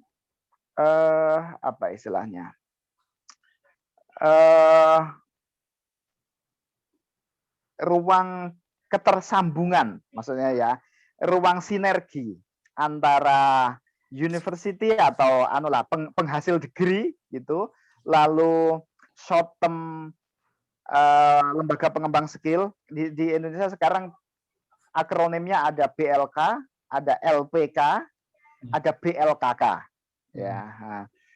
Dan plus dunia industri dan dunia bisnis sendiri, di mana ruang sinerginya di dalam konsep blockchain ini. Terima kasih Pak Arif. Ya, terima kasih. Langsung dijawab atau menunggu yang lain? Terima kasih Mas Falik. Boleh langsung dijawab. Nah, nanti lanjut ke pertanyaan berikutnya. Baik. Assalamualaikum Mas Falik. Terima kasih ya. Senang ketemu lagi ini. Iya, lama nggak muncul saya. Ya, terima kasih atas komennya yang sangat konstruktif. Ya, memang pertanyaannya jadi seperti itu. Satu sisi mungkin karena sebenarnya dengan teknologi blockchain itu beberapa institusi itu akan kehilangan otoritasnya. Kehilangan otoritas terutama ya karena tadi kalau dulu mungkin ibaratnya masih ada mau apa istilahnya kalau ijazah di klarifikasi itu ke kampus itu apa namanya di Legalisir. ada legalisir Legalisir. tapi aku lupa bahasanya Ya, legalisir itu nggak ada lagi istilah legalisir dan kalau kalian di asosiasi legalisir itu uang kalau di asosiasi legalisir uang. Nah di sini sebenarnya kalau kita bicara sinerginya karena setiap tambahan blok satu tambahan itu isinya kan ada 2 informasi. Jadi informasi yang sebelumnya itu disimpan dalam sebuah database atau dalam blok ini. Kemudian ketika ini misalnya dia bekerja ke orang lain, maka setelah bekerja dan kliennya itu adalah memberikan catatan prestasi kerjanya, maka informasi ini akan ditambahkan di dalam blok itu. Sehingga catatan CV yang kemarin digabungkan dengan tambahan informasi dari klien barunya. Artinya bloknya makin lama makin panjang. Nah, pada saat dia misalnya mengambil kursus tambahan, maka institusi itu akan menambahkan adanya transaksi baru tentang peningkatan keahlian. Jadi misalnya ini habis kursus dan ujian lulus, maka ada tambahan blok yang menyebutkan bahwa si A yang tadinya lulusan dari mana, karena blok sebelumnya kan cerita lulusan dari mana dan seterusnya, atau rangkaian kliennya apa, itu hari ini sudah lulus dengan nilai sekian. Dan itu akan dibawa di dalam blok berikutnya. Jika pada saat informasi itu dibawa untuk calon klien, maka calon klien akan membaca seluruh rangkaian cerita ke belakang, dan pada saat dia sudah bekerja pada klien itu, nanti klien itu juga akan memberikan catatan, apakah ratingnya bagus atau rendah. Dan itu blok itu terus-menerus, dan setiap kali ada blok tambahan itu disebarkan ke seluruh database. Sehingga seseorang tidak bisa merubah. Karena kalau dia merubah, itu berarti merubah database di seluruh komputer. Dan itu yang membuat tadi immutable, tidak bisa dirubah. Tapi tadi sinerginya adalah di dalam penambahan blok itu. Siapapun yang punya interaksi dengan yang pemilik akun ini, itu akan menambahkan blok-blok baru. Begitu Pak Balik. Tapi otoritasnya pemerintah ini yang megang apa istilahnya cloud datanya atau dan sistemnya. Ya, kalau yang sekarang ini untuk Bitcoin itu bukan pemerintah. Jadi ini yang jadi tadi saya bilang bahwa mungkin pemerintah akan kehilangan sebagian dari otoritasnya ketika siapapun, misalnya kan blockchain macam-macam, ada Ethereum, ada Bitcoin segala macam. Mereka terbitkan sendiri masing-masing. Pemerintah nggak perlu ada mungkin itulah. Itu yang mungkin akan sedikit berubah landscape. Oke, terima kasih. Itu Pak Nyoto, Mbak Tea. Nyoto sepertinya mau masuk di sini. Terima kasih jawabannya Pak Arief. Ini Pak Prof. Nyoto boleh? Ya, terima kasih. Pak Arief ini sudah mulai jadi ustadz ini ya. Bukan, karena Pak Arief, begini. Saya ada komentar, ada pertanyaan ya. Komentar saya itu tadi kan referensinya Quran hadis ya. Ya. Tapi saya masih menangkap itu baru analogi ya. Tapi menjadi derivasi mungkin Pak Arief perlu menjelaskan. Hal serupa pernah dilakukan oleh almarhum Pak Kunto Wijoyo. Saya kira sudah ada bukunya. Itu ilmu sosial profetik gitu ya. Beliau mencoba menderivasi itu menjadi pada tataran keilmuan itu. Saya gini, komentar saya itu tadi ada kata kuncinya tuh trust ya Pak Arief ya. Trust ya. Nah, itu kan persoalan yang di Indonesia kan masih rumit ya. Jadi begini. Pada awal 2000-an pasca reformasi itu UGM diskusi tentang sistem pemilu waktu itu. Langsung apa tidak langsung. Nah, waktu itu lalu seperti gambaran Pak Arief itu udah langsung aja kayak liberal gitu ya. Nah, lalu ada pertanyaan, nah kalau nanti ada suap, ada begini, nggak mungkin. Siapa yang mau menyuap rakyat Indonesia gitu? Karena kliennya ibaratnya itu kan rakyat yang banyak sekali gitu. Kalau di DPRD kan hanya anggota DPRD ada ya sekian puluh atau sekian ratus. Tapi sekian juta ini siapa gitu. Kira-kira waktu itu UGM berpendapat seperti itu. Tapi setelah berjalan ternyata UGM mengusulkan lagi untuk kembali ke sistem lama gitu. Karena ternyata setelah dibuka liberal justru dampak negatifnya lebih besar. Nah, ada satu kata kunci waktu itu yang mengapa terjadi itu, yaitu kultur klientelisme. Gitu. Klientelisme. Nah, ini termasuk dalam dunia konstruksi. Ya, maaf saya pernah diajak Pak Suraji dulu menganalisis masalah itu. Jadi itu terbuka itu sangat berat sekali pada dunia konstruksi di Indonesia gitu. Karena dia itu kayak klien-klien gitu ya, kayak gitu. Tapi nggak usah dijawab oleh Pak Arief. Itu aja komentar saya aja ya. Bagaimana tantangan trust itu.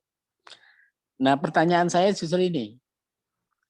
Itu kira-kira menurut gambaran Pak Arief, managing implementation-nya itu seperti apa ya? Kira-kira nanti ya.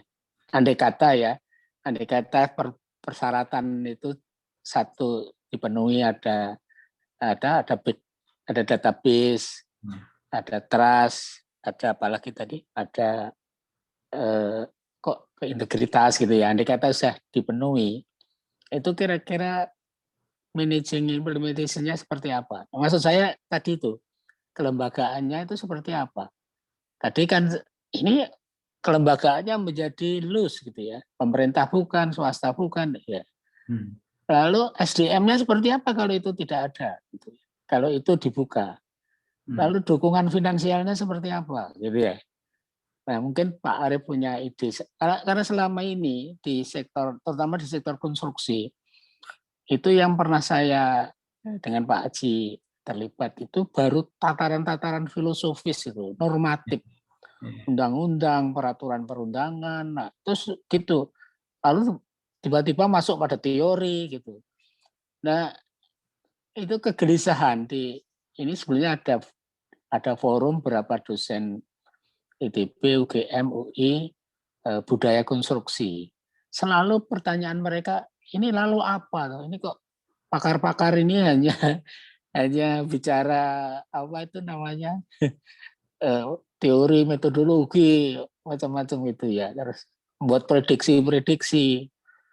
Lalu peraturan perundangan dan sebagainya. Itu pertanyaan saya seperti itu, Pak Arief. Kira-kira managing implementation-nya itu yang dipikirkan Pak Arief seperti apa ya? Terima kasih, Pak. Terima kasih, Prof. Nyoto. Terima kasih juga untuk catatannya tadi, referensi Pak Kunto Wijoyo. Ya memang ini saya tidak dalam-dalam, Pak. Tadi lebih sifatnya analogi aja. Menggunakan analogi ya untuk beberapa istilah yang mungkin sudah dikenal di masyarakat, sehingga bisa punya gambaran seperti apa yang terjadi ketika ada satu teknologi baru, ternyata nggak jauh-jauh dengan apa yang sudah kita kenal. Kemudian yang berikutnya soal managing implementation. Nah ini mungkin satu ruang untuk kita explore, Pak. Artinya begini, kita bisa punya sesuatu yang sangat loose, sifatnya public. Public dalam arti semua orang bisa mengisi, semua bisa menambah kapasitas dan seterusnya. Tapi ada juga yang kemudian dibatasi. Sehingga tadi di dalam kuesioner yang kita desain, itu kita menanyakan juga sebenarnya stakeholder sendiri pinginnya seperti apa. Karena contohnya aja kalau yang mungkin yang di Bitcoin atau di cryptocurrency, itu kan lembaga atau seseorang yang bisa mengkonfirmasi itu bisa sampai level individu. Jadi ketika ada blok baru diterbitkan dan dikonfirmasi apakah blok barunya itu benar atau tidak, itu ada konsensus mekanisme yang itu bisa cara untuk mengkonfirmasinya adalah melakukan cek, tapi tidak di seluruh komputer. Jadi misalnya begini, ada orang yang aku habis ikut kursus, kan dia akan menuliskan, kemudian itu semua disebarkan di semua komputer. Nah, padahal kan namanya komputer kan ada yang mungkin sedang terkoneksi, ada yang tidak. Jadi prakteknya tidak seluruh orang tahu ada informasi itu. Nah, biasanya kalau di cryptocurrency itu ada yang disebut miner. Miner adalah seseorang yang mau menginvestasikan komputer di rumahnya, kadang hanya 1 unit, untuk dia menerapkan algoritmnya untuk melakukan checking dan mengkonfirmasi tambahan bloknya adalah itu asli.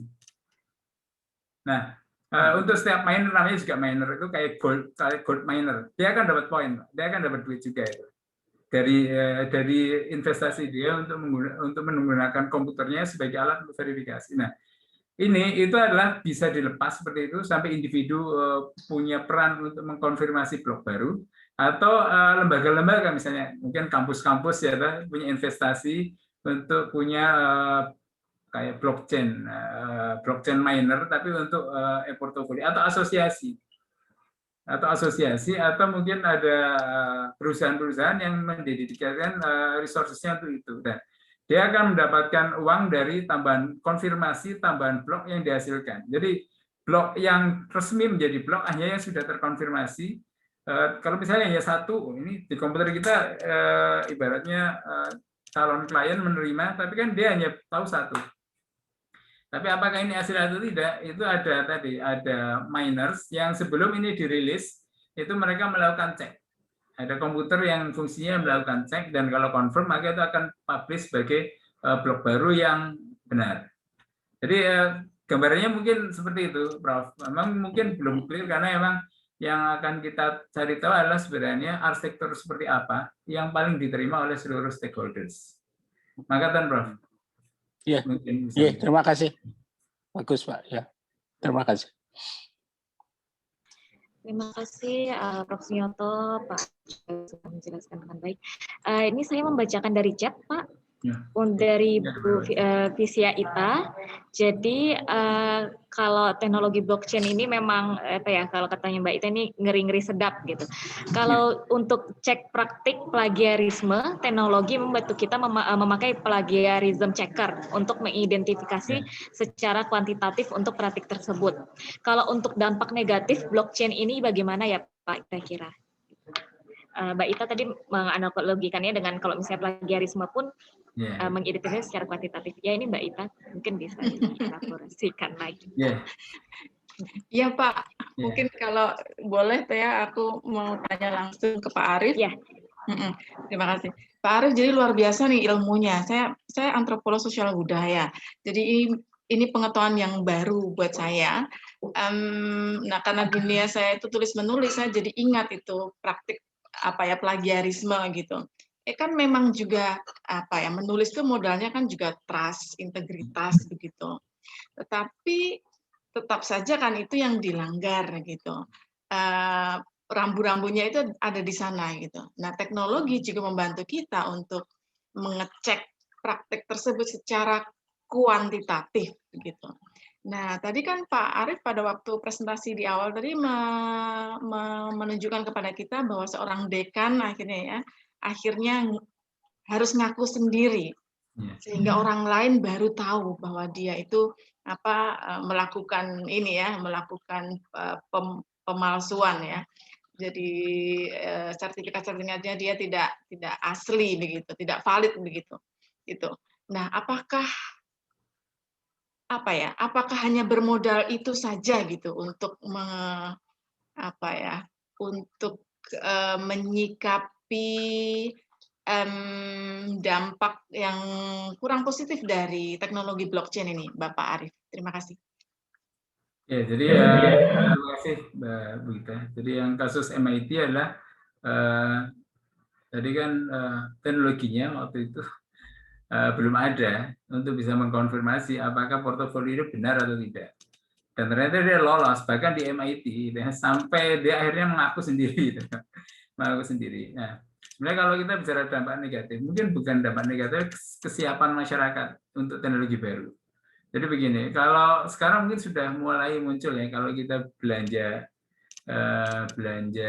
GoPay atau sopir Gojek itu dia akan selalu sangat sopan kepada kliennya. Tidak pernah dia akan merengut segala macam. Karena apa, nanti bintangnya kecil. Dan kalau bintangnya kecil itu berat, nanti dia dapat klien berikutnya. Itu memang belum pakai teknologi blockchain. Itu masih centralized. Jadi ibaratnya begini, kalau ada hacker yang bisa merubah seorang driver Gojek ya, yang tadinya bintangnya udah terpuruk ya, tapi mau diperbaiki, bisa aja hacker masuk sana minta tolong dong bintangnya dirubah. Jadi rata-rata bintangnya 1 menjadi bintang 5. Itu misalnya. Nah, tapi dengan teknologi blockchain tidak bisa. Karena kalau dia mau merubah itu berarti dia harus merubah data di semua HP. Ibaratnya begitu. Nah, mungkin masyarakat kita pun belum siap. Ibaratnya gini, gue lagi males nih, entar lah, gue kerja biasa-biasa aja, nggak semangat gitu kan. Efeknya adalah dalam resume dia ada catatan yang tidak pernah terhapuskan bahwa dia bekerja buruk pada perusahaan itu. Efeknya pada saat dia akan bekerja di tempat lain, catatan itu akan selalu terbawa dan akan memblok kemungkinan dia untuk mendapatkan pekerjaan lagi. Karena kebetulan pada saat dia bekerja di seorang klien, dia itu kerjanya salah-salah, kalau lagi males atau karena lagi repot, dan kebetulan ditulis oleh kliennya bahwa ini orang kerjanya nggak bener gitu loh. Kan udah semacam masa depannya jadi suram gitu selamanya. Karena nggak bisa dihapus, nggak bisa dihapus. Nah, itu mungkin dampak buruk kalau masyarakat tidak siap bahwa kita itu mungkin akan punya catatan buruk yang ya sekarang mungkin masyarakat sudah tahu bahwa apapun yang ada di internet itu sifatnya bisa dibilang kekal. Makanya jangan macam-macam deh. Jangan sekarang itu ada TikTok segala macam ya, yang muda-muda itu berani main TikTok kayak gitu. Tapi nanti kalau udah jadi pejabat nggak akan pernah dia jadi pejabat. Buruk sudah catatan kalau dia menunjukkan sesuatu yang buruk. Nah, hal semacam itu menjadi perubahan culture mungkin dari antropologi itu kan ada perubahan culture sehingga benar-benar harus diberi catatan bahwa perilaku Anda itu dicatat. Sebuah dosa itu mungkin ada yang hilang, tapi kalau memang dikehendaki untuk tidak tercatat. Tapi dalam ini teknologi ini sebenarnya didesain untuk fully immutable. Nah, itu yang menjadi pertanyaan, apakah kita mau mengharapkan teknologi yang semacam itu atau tidak, dan apakah masyarakat kita siap untuk dosanya tidak bisa dihapuskan. Ibaratnya begitu. Artinya dalam survei kita ingin melihat seberapa sebenarnya immutability yang diharapkan oleh masyarakat. Jangan-jangan mereka masih nggak siap juga kalau prestasi buruknya diketahui oleh calon klien atau calon orang yang akan bekerjakan dia. Demikian Bu Ita, barangkali sedikit nambah. Terima kasih Pak Arief. Ya, sama-sama Bu Ita. Ya, terima kasih Mbak Ita. Pak Arief ada komentar, ya seperti review sebuah warung gitu. Kalau kena nilai nggak enak bakal langsung mempengaruhi masa depan. Apalagi dengan sekarang juga budaya viral ya Pak. Ya, betul. Bapak ini ada. Saya bisa nambah? Iya, bisa Pak Kurniawan dulu. Monggo Mas Wawan ya. Iya.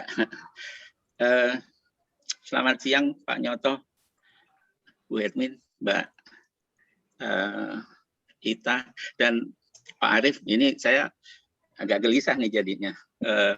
Setelah dengar, sebenarnya sih saya nggak terlalu kaget ya, karena Wikipedia kan sebenarnya ini kan analog dengan Wikipedia. Kita bisa mengupload, tapi orang lain bisa memberikan tanda bahwa oh ini sumir, ini kurang valid, misalnya kan begitu. Nah, bisa memberikan tanda itu. Nah, apakah dalam blockchain itu dimungkinkan seperti itu? Satu, karena Wikipedia kan ada head-nya kan gitu, ada markasnya gitu. Sementara blockchain ini saya masih khawatir ini jangan-jangan kalau misalnya, karena gini, saya pernah punya pengalaman gini. Tahun 2011-an kalau nggak salah ada program SCBD itu yang dari Asia Bank itu. Nah, saya pernah punya pikiran kalau GIS itu dihubungkan dengan identitas, itu kan jadi satu rumah, udah kayak 911 lah pikiran saya pada waktu itu. Ya. Ketika kita call ke 911 itu sebenarnya petugas sana udah ngerti bahwa tetangga saya siapa, nomor telepon di sebelah saya siapa, ini di jalan mana, kan gitu. Sebenarnya mereka udah tahu, cuman mereka konfirmasi lagi kan. Nah, tapi pada waktu itu kita nggak jalan, kita nggak siap di database-nya, kan gitu. Database kependudukan kita kan amburadul sampai sekarang belum jadi. Artinya penyakit korupsinya ini kan sampai sekarang ini saya sampai berpikiran jangan-jangan memang data kependudukan ini memang dimainkan untuk tujuan politik kan gitu. Jadi setiap kali dipakai pasti ada kisruh, ada yang sudah meninggal. Jadi data kita kan nggak update. Sebenarnya ini membantu sebenarnya untuk kependudukan itu, bahwa data kependudukan itu kan update dengan sendirinya kan. Kita nggak harus ke Dukcapil, nanti dari perguruan tinggi datanya sudah masuk. Orang ini udah lulus, orang ini udah ngambil kursus ini. Itu contoh simpel. Nah, sebenarnya basic saya sebenarnya siapa sih sebenarnya penguasa ini ketika ada kesalahan upload misalnya. Kesalahan kita mengisi data. Karena begitu kita salah mengisi data dan itu kesebar, kita juga nggak bisa ngapa-ngapain. Kita jadi kayak bunuh diri kan begitu. Yang sadar kan, kita bunuh diri secara data gitu, secara digital itu lewat ini. Blockchain itu salah satu cara mudah untuk bunuh diri bagi saya. Ya. Kemudian yang kedua, saya khawatir tadi kan Pak Arief bilang masyarakat nggak siap gitu kan. Kesiapan seperti apa sebetulnya yang dibutuhkan untuk premisnya ini? Jadi masyarakat yang bagaimana yang siap itu? Saya khawatirnya kan begini, kalau itu ditangani oleh pemerintah mungkin lambat. Negara itu selalu terlambat. Bahkan film India udah jelas, polisi itu nggak pernah datang awal, polisi itu datangnya terakhir. Itu cerita India kan gitu. Saya nggak tahu cerita polisi Indonesia gitu kan. Nah, tapi kalau kita lihat, kalau ini ditangkap swasta, nah gagasan saya tentang GIS dengan data penduduk sekarang dimainkan oleh Google Map. Kita bisa menandai rumah seseorang itu dengan mudah walaupun ada ininya, ada warningnya. Ini rumah personal loh, jangan dikasih tanda kan gitu. Tapi kalau kita nekat kan kita juga bisa kan gitu. Artinya ada sisi nakal manusia itu yang kadang tidak bisa dibendung oleh teknologi ini. Ya. Kalau saya khawatir kalau ini dipegang oleh swasta itu nggak pernah bilang siap nggak siap. Masyarakat itu bisa direkayasa menjadi siap, kan itu yang saya khawatirkan. Nggak mungkin saya terlalu tua untuk teknologi ini barangkali. Terima kasih Pak Arief. Terima kasih Pak Kurniawan. Terima kasih banyak untuk catatannya. Mungkin yang pertama tadi Wikipedia Pak ya. Ya. Wikipedia ya. Sebenarnya hampir sama, cuma yang membedakan adalah ada dua mungkin ya. Yang pertama Wikipedia itu adalah centralized. Ya, betul. Jadi artinya kalau ada orang berubah satu, informasinya akan tetap satu, tapi dibaca orang dari jarak jauh. Ya, tidak. Sebenarnya kalau blockchain adalah ketika orang melakukan perubahan, perubahannya disebarkan ke semuanya. Itu yang bedakan. Ya. Kemudian yang kedua tadi adalah soal data yang salah tadi. Ya, data yang salah. Jadi data yang salah. Jadi misalnya gini, contohnya tadi kita kerja kepada seseorang, ya. Kebetulan bukan datanya salah, tapi kita lagi males. Itu kan kayak bunuh diri loh, ya. Karena nggak ada lagi orang yang mau. Tapi bukan berarti tidak bisa diperbaiki sebenarnya. Pengertian perbaikan itu bisa ada dua, ya. Jadi mungkin yang pertama adalah dia kembali lagi kerja kepada orang itu. Ya, tunjukkan dengan niat baik dan ibaratnya memohon itu dikerjakan kembali, bekerja dengan sebaik mungkin sampai kemudian komen berikutnya itu dia bekerja baik dan mungkin ada klarifikasi bahwa ternyata waktu itu ibaratnya dia itu sakit ya, tapi saya tidak tahu ya, kemudian setelah ini dia kembali bekerja kepada saya, ternyata dia kerjanya sangat bagus misalnya itu. Nah, itu akan jadi blok itu tidak bisa dirubah, tapi tidak bisa dihapus, tapi bisa ditambahkan informasi untuk klarifikasi. Seperti tadi di Wikimapia itu kan disebutkan bahwa informasi aslinya begini, tapi kemudian diverifikasi oleh orang lain. Yang mungkin membedakan adalah kalau di Wikipedia mungkin informasi yang lalu hilang, tidak ditampilkan. Tapi kalau di blockchain akan ada catatan bahwa si A membuat informasi ini, kemudian publish 15 hari, kemudian si B mengklarifikasi dengan informasi baru. Sampai hari ini belum ada yang merubah. Ketika ada seorang lagi yang merubah, blockchain selalu mencatat itu. Iya. Jadi evolusi data itu akan ada di sana. Nah, kemudian mungkin yang terakhir adalah soal kesiapan. Bagaimana masyarakat kita siap? Sebenarnya ketika etos kerja kita sudah bagus, itu bisa dibilang sudah siap. Etos kerja untuk memperbaiki diri lebih baik itu akan memudahkan seseorang untuk masuk dalam sistem ini. Artinya kesiapan dia sendiri, Pak.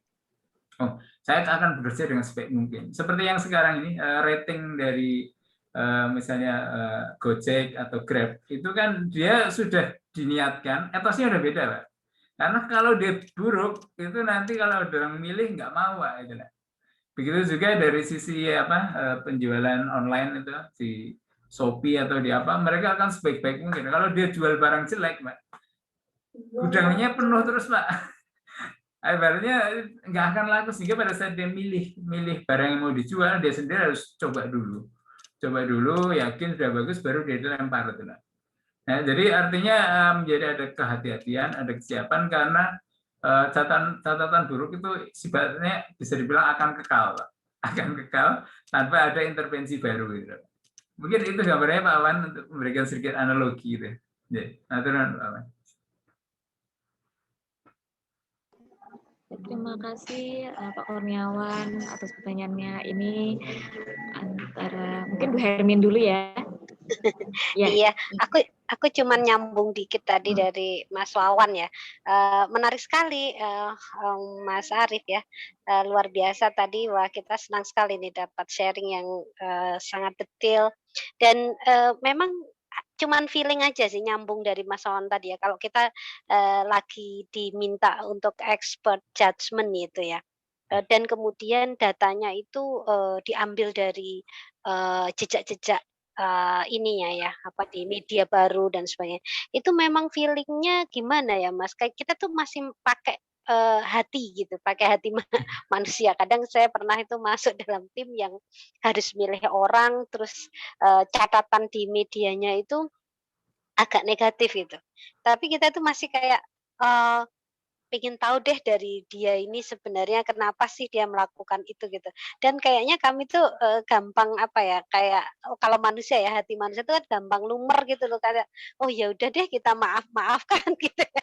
Kadang data-data itu memang menjadi portofolio yang luar biasa, tapi saya kira manusia akan seperti itu ya, punya pada titik ini ya. Tapi saya nggak tahu kalau blockchain itu sudah beneran jalan gitu, mungkin kita juga sudah saling ngeblok ya atau seperti apa. Tapi saya suka sekali logikanya, tapi tadi disinggung Prof. Sunyoto ya, bahwa ini mungkin apakah model trust yang paling yang paling harus artinya secara teknologi trust itu bisa dianalogikan gitu ya mungkin ya Mas Aris. Terus kemudian sebenarnya yang sudah mengeksekusi ini saat ini siapa ya Pak Arief ya? Mungkin bisa share ke kita. Terima kasih. Ya, baik. Ada beberapa startup yang tadi saya tunjukkan di halaman berapa itu ya. Itu mereka sudah memulai sebenarnya menawarkan semacam platform untuk e-portfolio. Mereka juga menggunakan itu dan sifatnya tadi yang mungkin swasta yang main Pak Awan. Swasta main masuk aja, nawarin siapa yang mau ya sudah mulai start untuk memasukkan datanya di sana. Kemudian setiap kali ada update pekerjaan dia masukkan dan itu growing Pak. Ketika ini orang HRD percaya dengan ini, maka ini akan semakin banyak yang masuk, akan semakin banyak dan itu akan menarik orang untuk semakin banyak menggunakan.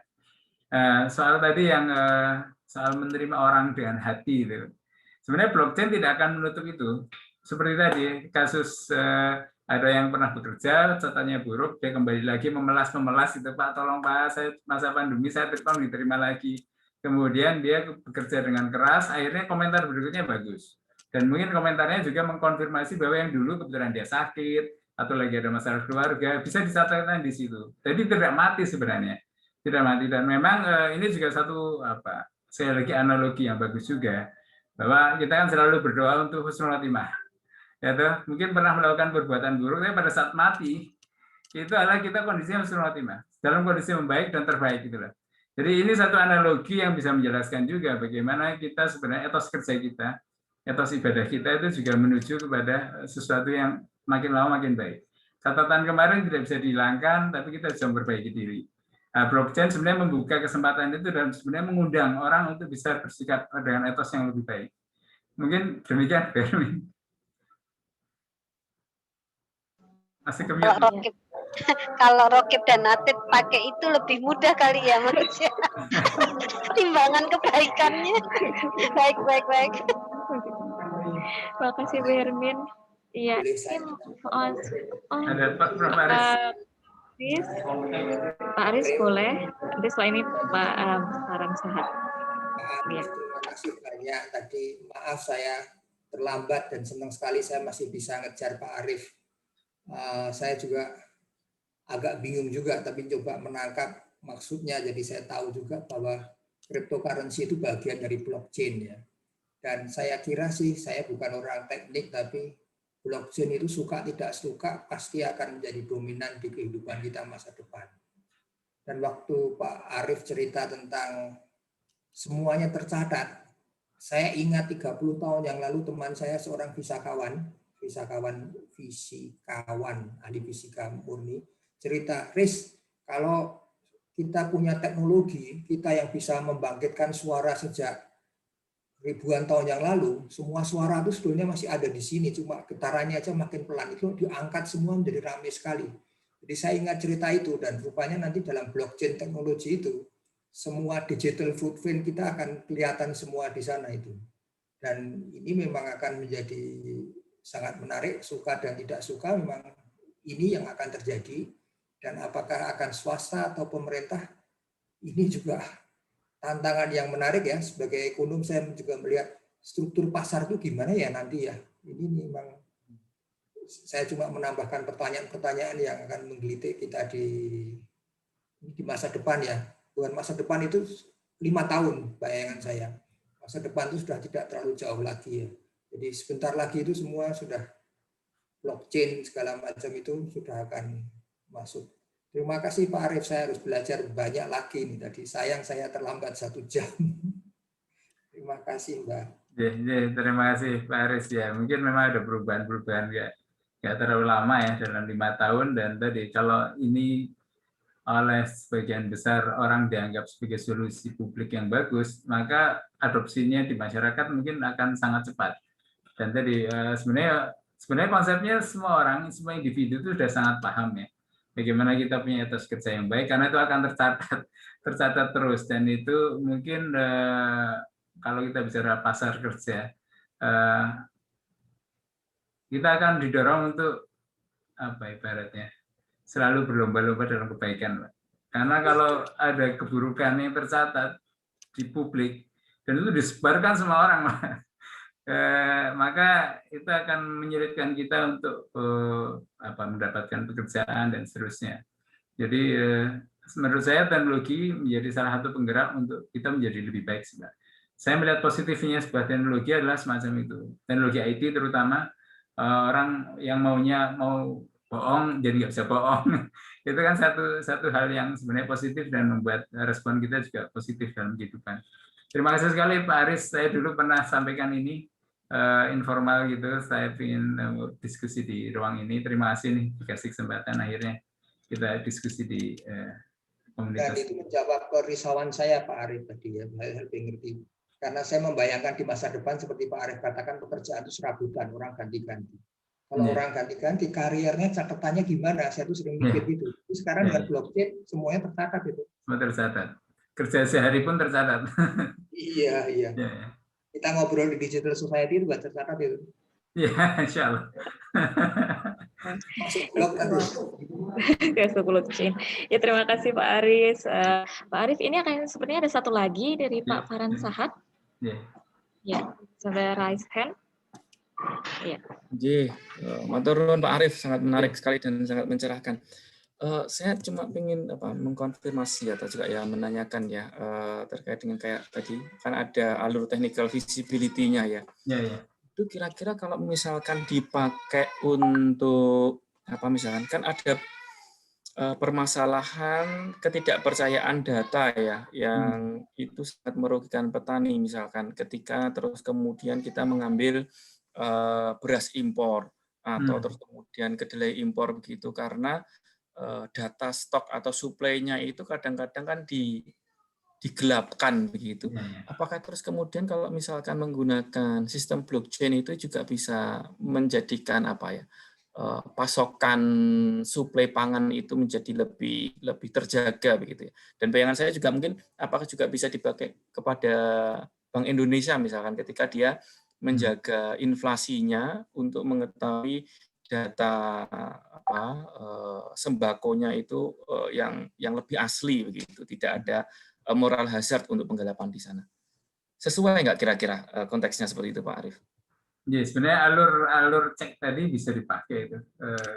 Apakah butuh database ya? Oh, kalau butuh berarti step pertama mungkin kita bisa jawab. Kemudian apakah semua orang atau banyak orang yang kemudian harus mengupdate? Kalau memang banyak itu berarti potensial. Kemudian ketika ada problem dengan datanya tidak bisa dipercaya. Karena memang statistik kita kan sesuai pesanan, Pak ya. Karena kalau ingin dapat BLT ya dianggap miskin, pinginnya gitu. Kalau ingin dianggap kaya ya jangan dianggap daerah kan juga begitu. DAK juga datanya disesuaikan. Nah, artinya potensinya sebenarnya ada. Tadi PET-nya tadi selama PET-nya tadi bisa dilanjutkan, ceknya kemungkinan bisa. Nah, untuk aplikasi di petani sebenarnya sudah ada itu di Indonesia. Saya agak lupa, tapi aplikasinya itu juga target pasarnya justru petani. Kalau nggak salah untuk produksi pertanian, ya hampir mirip sebenarnya orientasi seperti yang tadi disampaikan Mas Farhan, Mas Faiz ya. Dan mungkin kalau itu kemudian membesar dan banyak komunitas yang menggunakan, bisa lebih dipercaya Pak daripada data yang disediakan oleh pemerintah. Sebenarnya concernnya Pak Jokowi satu data itu kan sebenarnya karena pusing juga Pak untuk mengambil keputusan kalau datanya itu ternyata beda-beda dan perubahan tidak dicatat. Yang sekarang ini pencatatan perubahan data kan istilahnya di metadata. Misalnya data GIS diterbitkan tanggal sekian, yang survei sekian, perubahannya sekian, itu hanya di metadata. Tapi sifatnya masih sentralistik Pak. Jadi kalau metadatanya dirubah ya hilang. Perubahan siapa yang merubah itu hilang. Tapi kalau blockchain diupayakan. Desainnya adalah semua perubahan dicatat dan disebarkan semua orang sehingga kalau mau merubah dia hanya bisa menambahkan tapi tidak bisa merubah. Jadi di ujung belakang blok baru untuk menjelaskan kalau ada perubahan. Jadi potensinya ada Mas Faiz, tapi bagaimana kita lihat lebih detailnya tentunya dari checklist yang lebih detail bisa kita telusuri. Demikian Mas Faiz. Ya, matur nuwun. Terima kasih. Ini Pak Arief, mungkin saya membacakan beberapa komentar di chat. Kata Pak Arief Ananta, perlu ada edukasi atau kursus gitu, blockchain untuk non-engineer. Karena blockchain ini juga cukup baru terutama untuk orang-orang awam. Sebenarnya Pak Arief, dari saya sendiri ada pertanyaan ini mungkin terakhir karena kita sudah menuju jam 12. Saya itu mungkin menangkapnya lebih simpel. Saya tuh ada aplikasi Get Contact kalau di Android Pak. Jadi Get Contact ini kalau misalnya saya bisa melihat gitu, kalau misalnya saya ditelepon oleh orang tidak dikenal, saya melihat nomor itu, saya masukkan di Get Contact, nanti saya lihat, oh ternyata orang ini di HP orang lain disimpan sebagai nama, misalnya nama, kalau misalnya nomor HP saya berarti nama saya, entah PSSATTA atau TA UGM misalnya TA HI gitu. Nah, tapi di sisi lain itu juga untuk mencegah penipuan. Biasanya orang kalau misalnya ditelepon orang yang tidak kenal, kalau kita masukin ke situ nanti ada itu muncul penipu, entah penipu tiket atau penipu apa. Tapi kan begini Pak ya, itu mirip menurut saya itu agak mirip analoginya dengan blockchain. Tapi kan nanti ada kemungkinan kalau jika orang berniat jahat gitu, di get kontak itu, misal suatu seseorang gitu ya diberikan nomor itu tuh diberikan di kontak lain sebagai penipu padahal tidak gitu. Tapi dia hire misalnya 5-10 orang untuk kamu simpan nomor ini dong tapi sebagai penipu, aku pengen fitnah gitu. Aku pengen fitnah dia. Nah, di situ saya berpikir analogi itu ke blockchain tapi portofolio gitu, e-portofolio. Karena menurut Bapak gitu bagaimana kan kadang bukan tidak hanya sertifikat palsu ya, tapi instansi palsu. Jadi misal saja nih ada orang gitu dia memakai blockchain itu dan dia mendaftar ke instansi palsu. Ada kemungkinan dia tidak tahu itu instansi palsu, ada kemungkinan dia tahu tapi dia sengaja karena dia aku masuk ini CV-ku makin panjang tapi aku tidak perlu sekolah gitu. Artinya kan berarti blockchain ini membutuhkan sertifikasi orang manusia untuk melihat di dunia nyata ini benar nggak sih data dia di dalam blockchain ini gitu. Itu menurut Pak Arief bagaimana? Dan itu kan e-portfolio kan kalau mungkin di IAC tadi arsitektur dan maksudnya skill-skill yang rigid gitu, skill-skill yang bisa dilihat secara kuantitatif itu sangat memungkinkan. Tapi mungkin menyambung Bu Hermin juga dan Bapak Ibu yang ada di sini, kadang itu apalagi ilmu sosial, kadang itu ada skill-skill yang tidak dilihat di seperti portofolio panjang seperti itu Pak. Tapi ada skill-skill yang kita melihat langsung gitu. Walaupun itu tidak ditutup, of course, karena kan blockchain ini maksudnya hanya untuk validasi. Tapi mungkin Bapak bisa memberikan masukan atau mungkin dideskripsikan lebih lanjut. Terima kasih. Yang get kontak atau istilahnya ada lagi color apa itu? Itu sebenarnya yang bedakan adalah mereka centralized. Mereka centralized. Jadi artinya kalau ada seseorang yang merubah di database-nya, misalnya tadinya penipu ya, kemudian penipu itu yang sudah di blacklist, kemudian dia hire hacker, masuk ke dalam database-nya, kemudian dirubah dari penipu menjadi orang baik. Gitu. Maka siapapun yang melakukan cek, maka dia akan dianggap sebagai orang baik. Bahwa tadinya penipu. Tapi hackernya kan bisa masuk cukup satu database, satu komputer. Itu yang disebut sebagai single point of failure. Jadi satu titik salah, semua salah. Gitu. Sementara kalau blockchain, itu adalah database-nya dikirimkan ke semua komputer. Sehingga kalau dia mau nge-hack, berarti nge-hack semua komputer. Which is impossible. Itu mungkin yang sedikit berbeda dengan arsitektur centralized dengan decentralized. Kemudian yang berikutnya tadi soal penipu yang berkompromi untuk menipu ya. Iya, instansi palsu lah misalnya. Di sini ada proof, ada konsensus algoritma. Yang biasanya itu konsensus algoritma dari ada proof of stake, proof of modelnya macam-macam, tapi adalah model algoritma komputer matematika yang kemudian bisa melakukan cek. Misalnya kalau tadi pertanyaan Mas Faiz, apakah itu sama dengan sanad dan seterusnya? Karena dalam hadis pun itu kan juga ada penelusuran. Perawinya itu ini enggak orang yang reputable enggak? Jangan-jangan dia juga tidak reputable. Nah, kalau penipu itu bersama-sama dengan penipu, sebenarnya dia akan secara matematis akan dicek. Apakah dia punya reputasi enggak? Lembaganya berapa sih umurnya? Berapa lama dia pernah eksis? Sudah berapa orang yang diklarifikasi? Nah, itu akan jadi catatan, dan ketika tidak memenuhi proof of concept, proof of stake, proof macam-macam algoritmanya, maka dia langsung di-recheck bahwa ini adalah fake information semacam itu. Jadi teknologi sendiri sudah melakukan cek semacam itu yang mungkin akan memudahkan untuk melakukan screening informasi yang benar dan yang palsu. Gitu Mbak, itu ya kira-kira. Iya, terima kasih Pak. Ini saya sudah tercerahkan ini ya. Berarti secara matematis pun bisa dilihat bahwa ada misalnya kalaupun mereka mencoba masuk gitu dapat terlihat kalau misalnya mereka tidak reputable gitu atau validity-nya dipertanyakan. Ini mungkin karena sudah jam 12 karena kalau dari konklusi dari saya sendiri hari ini diskusi sudah sangat berjalan dengan sangat baik. Saya tidak bisa memberikan